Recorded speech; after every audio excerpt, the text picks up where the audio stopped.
knows how to lead oneself. It means self-discipline. In the eating, sleeping, mating, and defending, one has to have self-discipline. In this case, in the context in which you're asking the question, you're asking where a leader should be going somewhere. But we say the goal of our leadership is the source, to come back to the source of our existence, to come back to that source which is eternal, full of unlimited knowledge and bliss. So how are we getting there? How are we coming back to the self? How are we waking up to the self?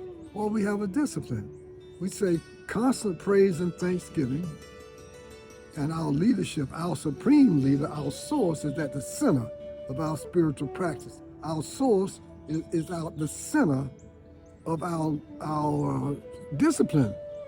The goal of our spiritual practice is reunion, reawakening to our source. It's known by many names. It's within and beyond all names. The one thing we have in common with just about any other so-called source is that it should be eternal. It should be eternal. It should be omnipresent, omniscient, omnipotent. This is the goal of our leadership, and we're leading ourselves first. So we say at the center of our praise and thanksgiving is this source. It's at the center of our prayers, our center of our study, our sacrifice, our service, our right association and meditation is this source. The goal is to get back to the source. We fell down from this source. We didn't fall down from ignorance.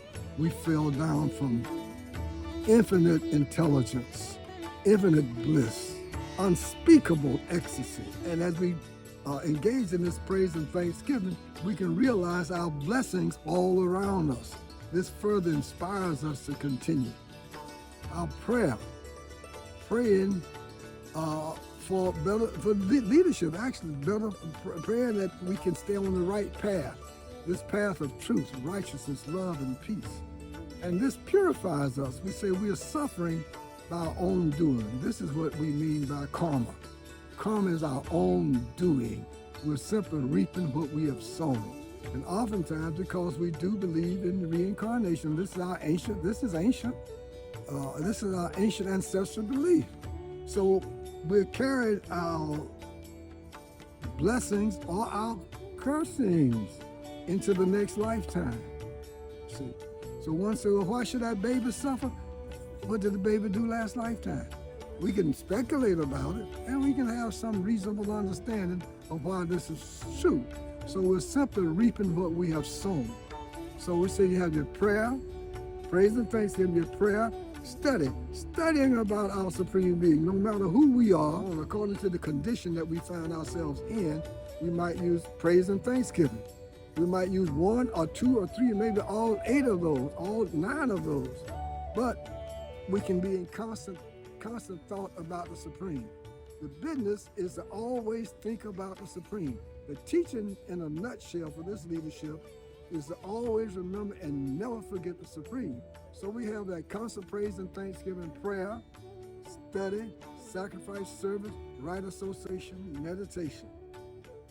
So chanting the holy names, wherever we are, whatever name we have for our Supreme Being, we chant the holy name. So what? How can this help us get back to the source? We say that we're out of harmony with the source because of our contamination. Our consciousness is contaminated because we identified the material body to be the real self. The material body is not the real self. The material body is contaminated. It's what? With anger, lust, greed, illusion, madness, and envy. So constant remembrance of our source.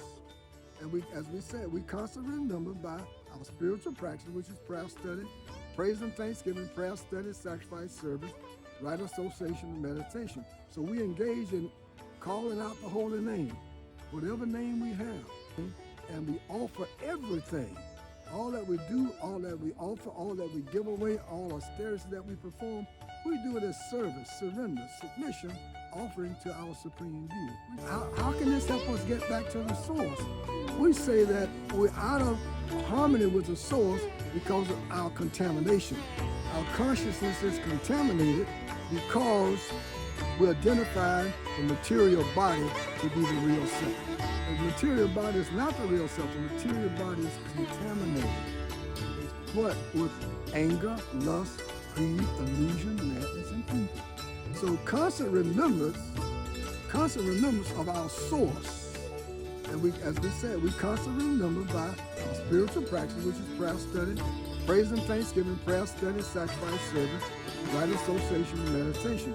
So we engage in calling out the holy name, whatever name we have. Call out the holy name, and we offer everything. All that we do, all that we offer, all that we give away, all austerities that we perform, we do it as service, surrender, submission, offering to our Supreme Being.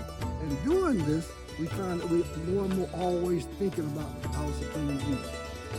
As we said, the whole thing, the whole spiritual practice is revolving around always thinking about the Supreme Being, the source of our very existence. Really, it's the common source of all of us, no matter which species of life we might identify with. We all have a common source, and this common source is pure energy, pure spirit, pure vibration. The very source of energy, frequency, and vibration is our Supreme Being. And this is the goal of our leadership. This is the goal of our life. So wake up, come back to union with our Supreme Being. And in doing this, now we can start, the more we pursue or awaken on this path, the more we start experiencing the peace in this present moment, the contentment of this present moment, this fulfillment of this present moment. And we start living in the present moment, not in so-called yesterday and tomorrow, but in this present moment. So our spiritual practice is bringing us back to the source of our very being, which is in this present moment, right now. Eternity is now, in this present moment.